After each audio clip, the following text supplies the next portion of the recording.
بسم الله الرحمن الرحيم. الحمد لله الذي خلق الإنسان علمه البيان،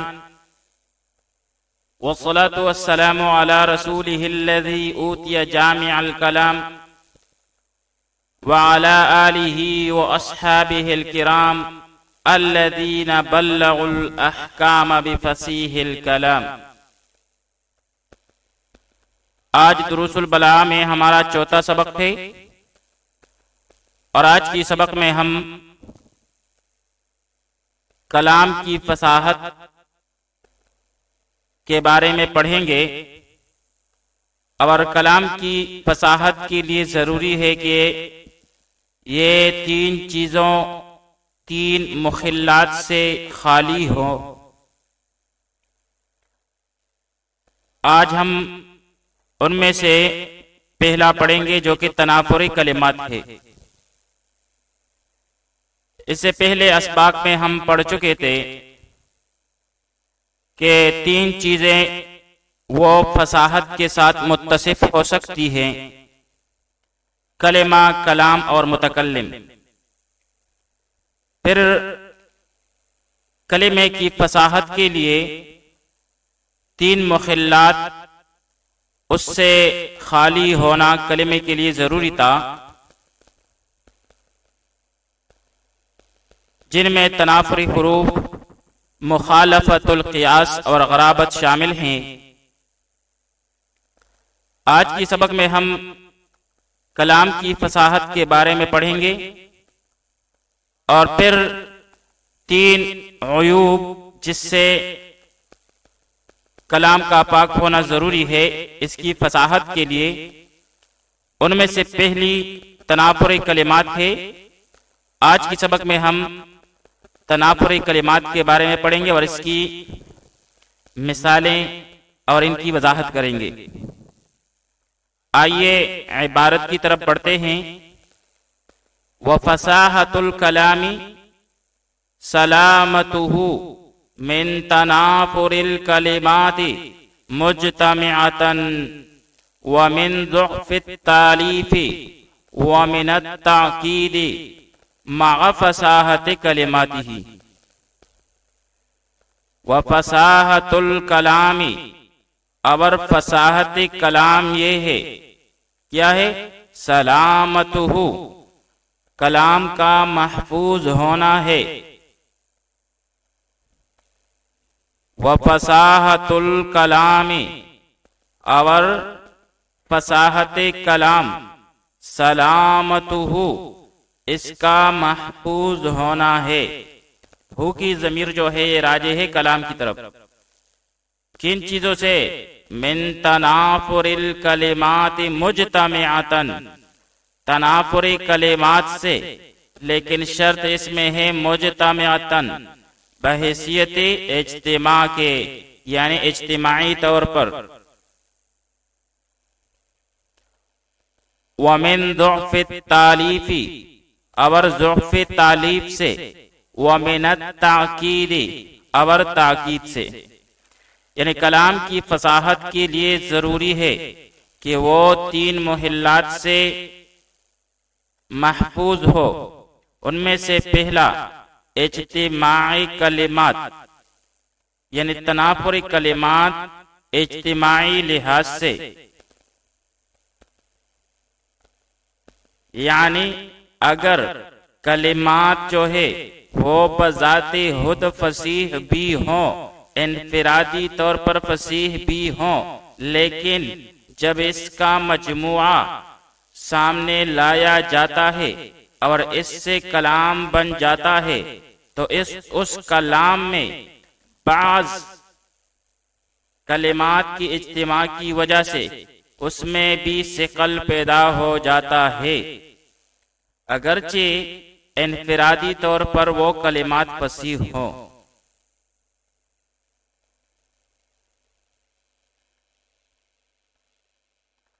یہاں پر مجتمعاتن کی قید مصنف نے اس لیے لگائی، یعنی مجتمعاتن کی قید کا مطلب یہ ہے کہ اگر فصیح کلمات سے بھی کلام مرکب ہو لیکن پھر بھی بعض اوقات بعض کلمات کا ایک ساتھ جمع ہونے سے کلام میں تنافر پیدا ہو جاتا ہے، تو اس سے بھی کلام کا محفوظ ہونا ضروری ہے کلام کی فصاحت کے لیے۔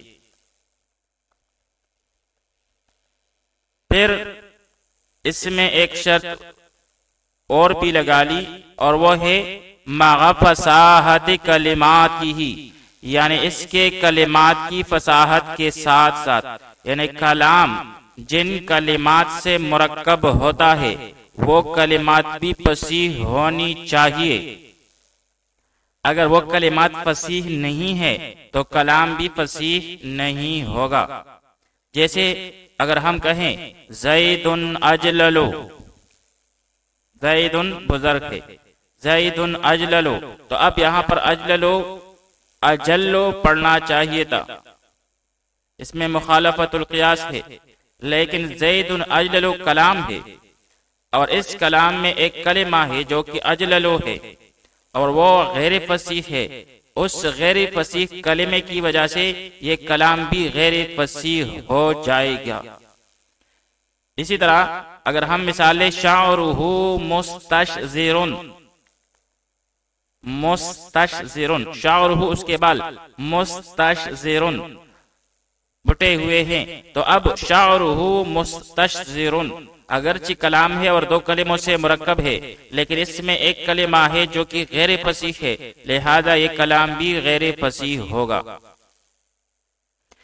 یعنی فصاحت کلام کے لیے ضروری ہے کہ کلام جن کلمات سے مرکب ہو وہ کلمات بھی بذات خود فصیح ہو، اور دوسری بات یہ ہے کہ یہ فصیح کلمات جب ایک ساتھ مل جائے تو اس کے بعد بھی اس میں ثقل نہیں ہونی چاہیے، اور یہی مجتمعاتن کا معنی ہے۔ پھر ضعف تعلیف اور تاکید، اس کے بارے میں ہم اگلے ویڈیو میں پڑھیں گے، لیکن آج کی سبق میں ہم تنافر الکلمات کے بارے میں پڑھیں گے۔ چنانچہ فرماتے ہیں فَالتَّنَافُرُ، پس تنافر جو ہے وصفن، یہ وصف ہے فی الکلام، کلام میں۔ فَالتَّنَافُرُ، پس تنافر جو ہے وصفن فی الکلام، یہ کلام میں وصف ہے۔ کون سی وصف ہے؟ یوجب، جو سبب بنتی ہے، ثقلہ، اس کلام کے ثقل کا، علی اللسان، زبان پر۔ ثقلہ میں ہو ضمیر جو ہے راجع ہے کلام کی طرف۔ وعسر النطق بہ، اور تلفظ میں، اس پر تلفظ میں دشواری کا، یعنی تنافر کلمات کیا ہے؟ فَالتَّنَافُرُ وَصْفٌ فِي الْكَلَامِ،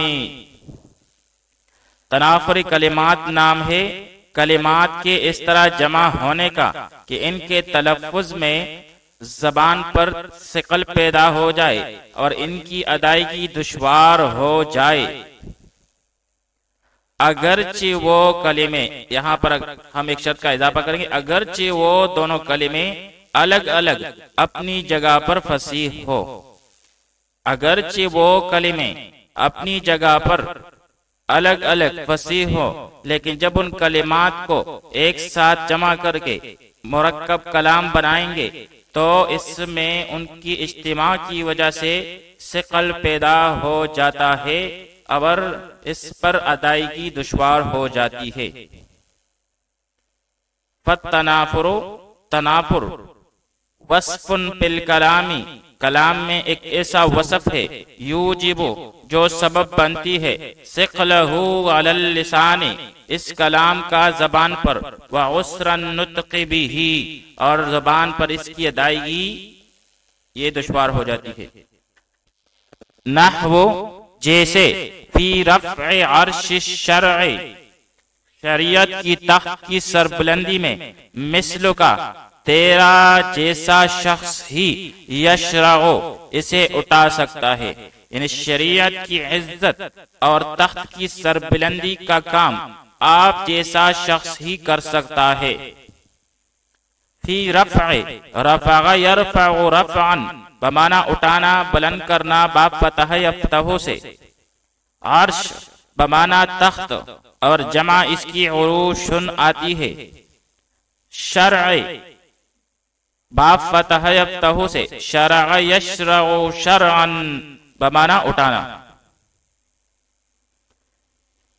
فی رفع عرش الشرع شریعت کی عرش کی اٹھانے میں، مثلو کا تیرا ہی جیسا شخص، یشرع ایسا کر سکتا ہے، اسے بلند کر سکتا ہے، اسے اٹھا سکتا ہے۔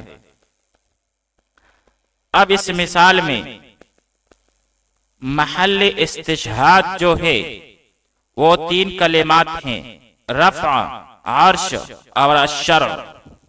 اگرچہ یہ تینوں کلمات جو ہیں یہ بذات خود فصیح ہیں، لیکن ایک ساتھ ملنے کی وجہ سے، ان تینوں کلمات کی اجتماع کی وجہ سے زبان پر ثقل پیدا ہوا ہے۔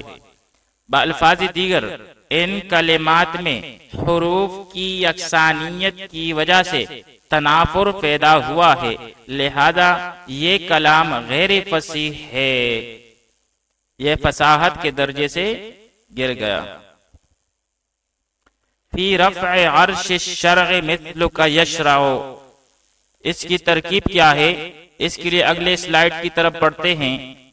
بعض اوقات پوچھ لیا جاتا ہے پرچے میں، فی رفع عرش الشرع مثلک یشرع، فی جارا رفع مضاف ہے عرشی کی طرف، اور عرشی مضاف الیہ پھر سے مضاف ہے، الشرع مضاف الیہ پھر مضاف، عرشی اور الشرع مضاف الیہ یہ دونوں مل کر مرکب اضافی ہو کر یہ پھر سے مضاف الیہ ہے رفع مضاف کے لیے، پھر مضاف اور مضاف الیہ مل کر مرکب اضافی ہو کر یہ مجرور ہے فی جارہ کے لیے،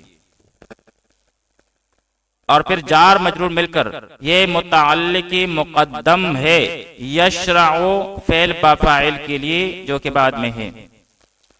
مثلو کا مثل مضاف اور کا ضمیری مجرور متصل محلن مجرور ہو کے مضاف الیہ، پھر مضاف اور مضاف الیہ مل کر مرکب اضافی ہو کر مبتدا، یشرع فعل با فاعل، پھر فعل اپنے ضمیر فاعل اور متعلق مقدم کے ساتھ مل کر جملہ فعلیہ خبریہ ہو کر یہ خبر ہوئی مثل کا مبتدا کے لیے، پھر مبتدا اپنی خبر کے ساتھ مل کر جملہ اسمیہ خبریہ ہوا۔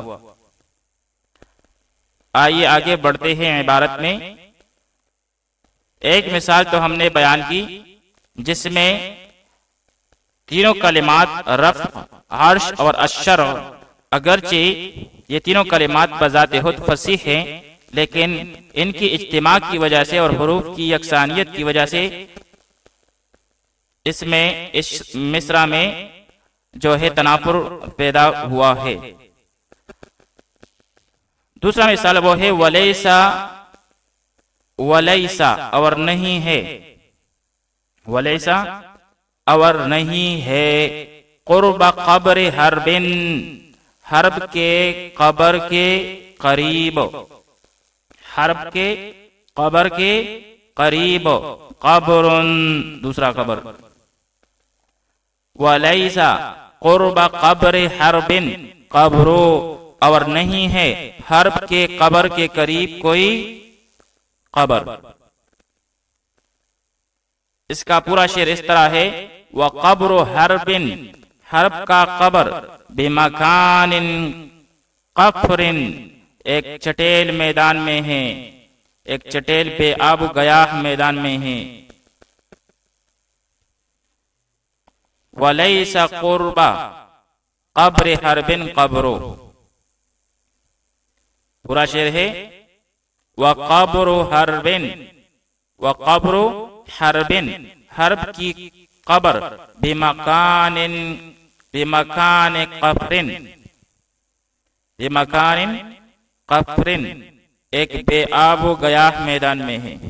ولیس قرب قبر حرب قبر، اور حرب کے قبر کے قریب کوئی قبر نہیں ہے۔ قربا، یہاں پر آئے ہے لیسا قربا قبر حربن. قرب باب کرما یکرمو سے قربا یقرب قربان بمانا قریب ہونا. قبر اس کی جمع قبور آتی ہے. حرب ایک شخص کا نام ہے. اس شعر کی تشریح میں کتاب عجائب الکلمات میں ذکر ہے کہ حرب بن امیہ اور اس کا بھائی مرداس سلمی یہ دونوں جنگ سے واپس آ رہے تھے، تو انہوں نے ایک سرسبز و شاداب جنگل دیکھا. تو حرب بن امیہ نے کہا کیوں نہ ہم ایسا کریں کہ اس جنگل کو جلا دیں اور اس جگہ کھیتی شروع کر دیں، تو اس طرح سے یہ زمین ہماری ہو جائے گی. چنانچہ حرب بن امیہ نے ایسا ہی کیا. جب اس نے جنگل کو جلایا تو حقیقت میں وہ جنگل جو تھا وہ جنات کا مسکن تھا. چنانچہ اسی آگ سے جنات کے چھوٹے چھوٹے بچے جل گئے. اسی دوران جنگل سے عجیب و غریب آوازیں آنا شروع ہو گئیں. چنانچہ جنات کی ایک قسم جن کو جو کہ حاتف کہلاتے ہیں، ان کے سردار نے ایک زبردست چیخ ماری جس سے حرب بن امیہ وہیں مر گیا، اور پھر اس کی قبر ادھر جنگل میں ہی بنا دی گئی، جنات نے بنا دی. پھر جنوں کے سردار نے شعر پڑھا جس کا مطلب یہ ہے کہ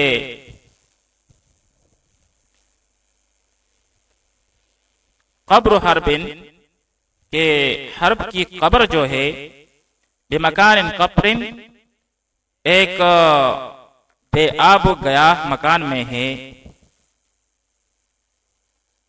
ولیس قرب قبر حربن، اور حرب کے قبر کے قریب نہیں ہے قبر کوئی اور قبر، کوئی دوسرا قبر نہیں ہے.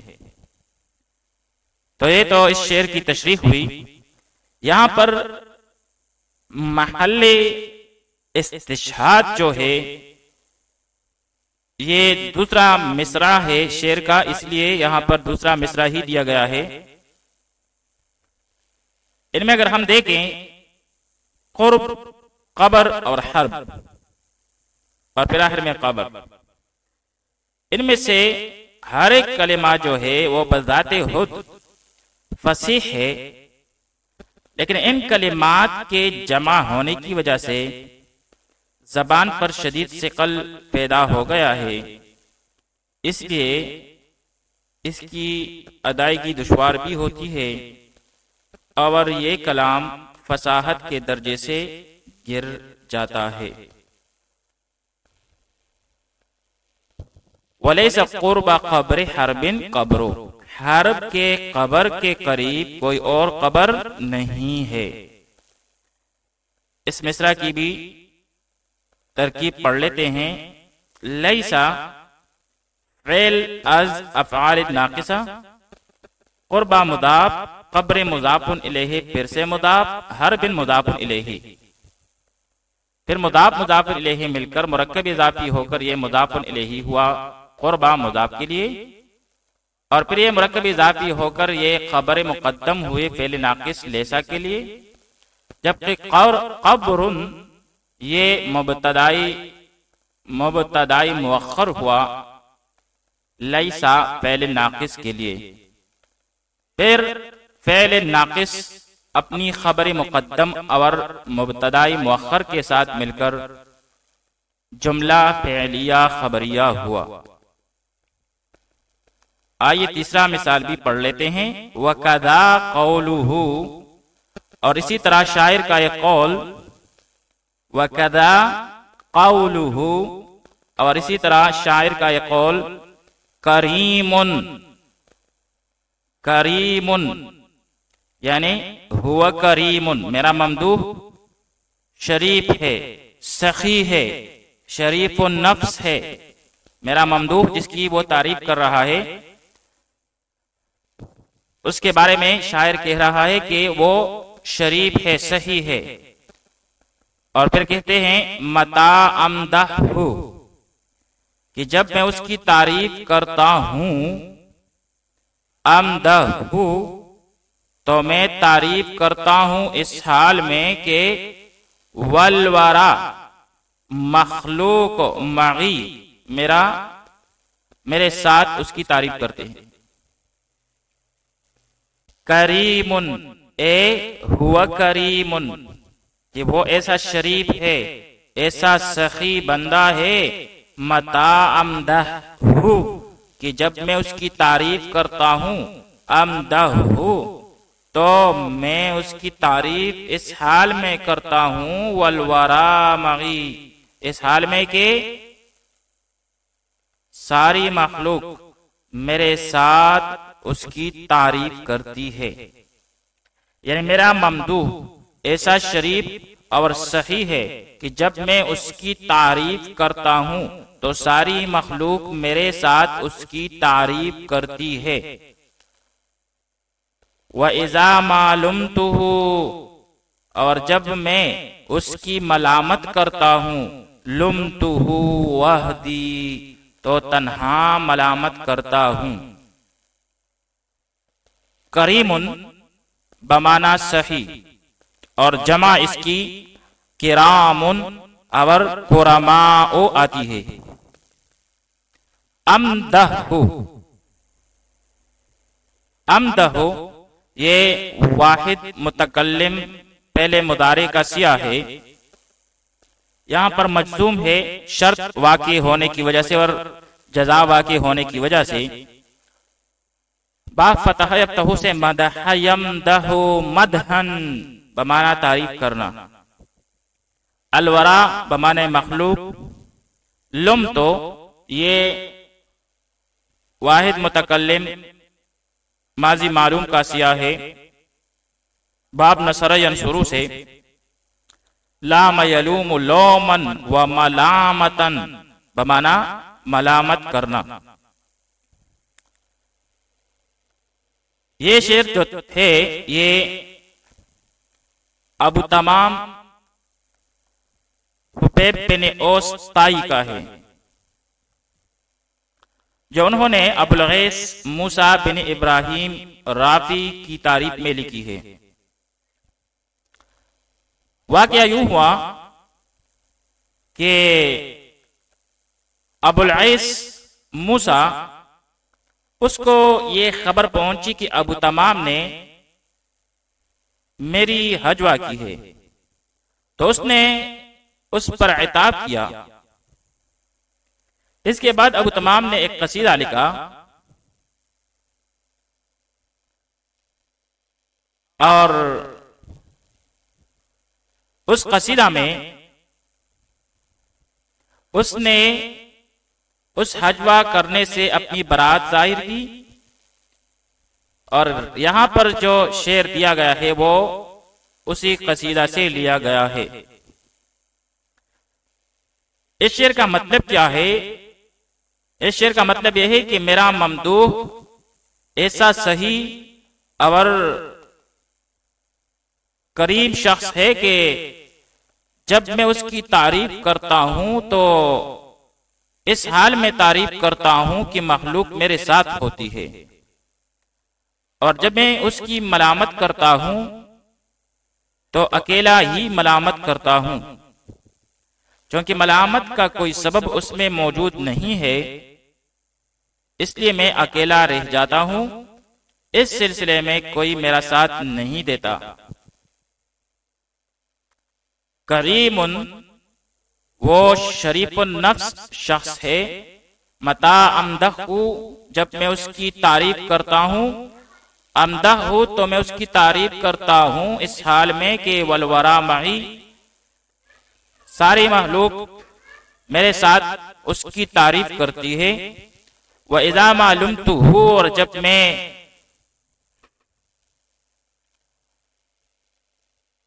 اس کو ملامت کرتا ہوں، لُمْتُهُ وحدی، تو میں اس کام میں اکیلا ہوتا ہوں، اکیلا ہی اسے ملامت کرتا ہوں، کوئی میرے ساتھ نہیں دیتا۔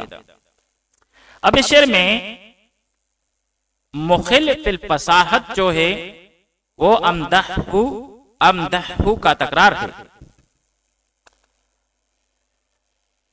اور ساتھ ساتھ ہا اور ہا کا جمع ہونا ہے، جس کی وجہ سے ثقل اور بڑھ گیا ہے۔ لہذا اس ثقل کی وجہ سے یہ کلام فصاحت سے گر گیا ہے۔ یہاں پر ایک اہم بات بتاتا چلوں، اور وہ یہ ہے کہ ہا اور ہا کا جمع ہونا اگرچہ موجبی ثقل ہے لیکن مخل فی الفصاحت نہیں ہے، کیونکہ یہ تو قرآن مجید میں بھی مستعمل ہے، کہ قرآن مجید میں ہے فَسَبِّحْهُ، تو فَسَبِّحْهُ اس میں بھی ہا اور ہا کا اجتماع موجود ہے، لیکن وہ غیر فصیح نہیں ہے بلکہ فصیح ہے۔ اور اس مثال مذکور میں جو غیر فصیح ہونے کی وجہ ہے اس کلام کا، وہ امدحو کا تکرار ہے، کہ ہا اور ہا کی وجہ سے کچھ نہ کچھ ثقل تو پیدا ہو گیا، لیکن وہ مخل فی الفصاحت نہیں ہے، لیکن جب اس کی تکرار سامنے آ گئی امدحو، تو پھر اس میں ثقل بہت زیادہ ہو گیا اور مخل فی الفصاحت بن گیا، جس کی وجہ سے یہ شعر بھی فصاحت کے درجے سے گر گیا۔ اس شعر سے متعلق ایک دوسرا واقعہ بھی مشہور ہے کہ اسماعیل بن عباد جو ایک بہت بڑا شاعر تھا، اسماعیل بن عباد جو کہ شیخ عبد القادر جرجانی کے اساتذہ میں سے تھا، اس نے اب تمام کا ایک قصیدہ اپنے استاد ابن عمید کے سامنے پڑھا،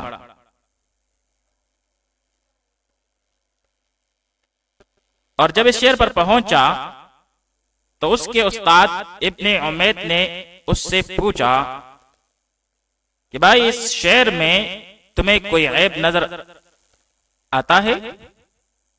اس نے کہا ہاں۔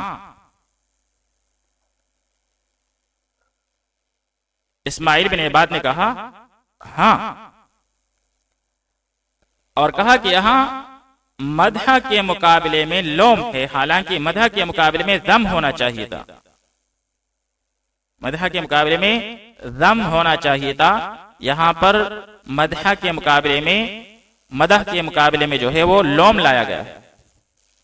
ابن عمید نے کہا اس کے علاوہ ایک اور عیب بھی ہے، اور وہ یہ ہے کہ امدح میں ہا اور ہا ایک ساتھ ہیں، اور پھر اس کی تکرار بھی کی گئی ہے، یعنی اس شعر کے غیر فصیح ہونے کی طرف اشارہ کیا گیا تھا۔ اردو میں بھی اس قسم کی مثالیں موجود ہے۔ انشاءاللہ خان کا مشہور شعر، اس میں بھی اجتماعی کلمات کی وجہ سے تنافر ہے، اور وہ یہ ہے کہ 30 حرفوں ہی میں سب کچھ ہے، یہ انشاء سچ ہے۔ 30 حرفوں ہی میں سب کچھ ہے، یہ انشاء سچ ہے، بس یہی نحو کے ہیں حرف، یہی صرف کے حرف، بس یہی نحو کے ہیں حرف، یہی صرف کے حرف۔ آئیے اس شعر کی بھی ترکیب پڑھ لیتے ہیں۔ آخر میں کریمن یہ خبر ہے، اور اس کے لیے مبتدا محذوف ہے ہوا، اور پھر مبتدا اور خبر مل کر جملہ اسمیہ خبریہ۔ متا شرطیہ امدحو پہل ہے، جو کہ واحد متکلم کا سیاہ ہے پہلے مضارع کا، تو اس میں انا ضمیری مرفوع متصل مرفوع محلن ہو کے اس کے لیے فاعل ہے، اور ہو ضمیری منصوب متصل منصوب محلن ہو کے مفعول بھی. پھر فعل اپنے فاعل اور مفعول بھی کے ساتھ مل کر یہ شرط ہے، جملہ فعلیہ خبریہ ہو کر شرط. پھر آگے جا کر امدہ فعل ہے، اور اس میں انا ضمیری مرفوع متصل مرفوع محلن ہو کے یہاں پر ذوالحال ہے کیونکہ آگے حال ہے، والوراء معی. اور ہو ضمیری منصوب متصل منصوب محلن ہو کے مفعول بھی. آگے جا کر واو حالیہ، الوراء مبتدا، معی مضاف مضاف الیہ مل کر مرکب اضافی ہو کر یہ متعلق سے مل کر خبر ہوئی مبتدا کے لیے، یعنی کائن ان سے متعلق ہو کر خبر ہوئی مبتدا کے لیے. پھر مبتدا اپنی خبر کے ساتھ مل کر جملہ اسمیہ خبریہ ہو کر یہ حال ہے امدہ کے ضمیر انا سے. اور پھر ذوالحال اور حال مل کر یہ فاعل ہے فعل کے لیے. پھر فعل اپنے فاعل اور مفعول بھی کے ساتھ مل کر جملہ فعلیہ خبریہ ہو کر یہ جزا ہے ما قبل کے شرط کے لیے. اور پھر شرط اور جزا مل کر جملہ شرطیہ ہوا. اسی طرح آگے کی ترکیب بھی ہے، اذا ما لمتہ شرط ہے، اور لمتہ وحدی، تو یہاں پر وحدی جو ہے یہ متوحدن یا منفردن منصوب کے معنی میں ہو کر یہ حال ہے لمتو کے تو ضمیر سے. تو لمتہ وحدی یہ جزا ہے. اذا ما لمتہ شرط ہے اور لمتہ وحدی یہ جزا ہے، اور پھر شرط اور جزا مل کر جملہ شرطیہ ہوا. وصلی اللہ تعالی علی خیر خلقہ محمد وآلہ واصحابہ اجمعین.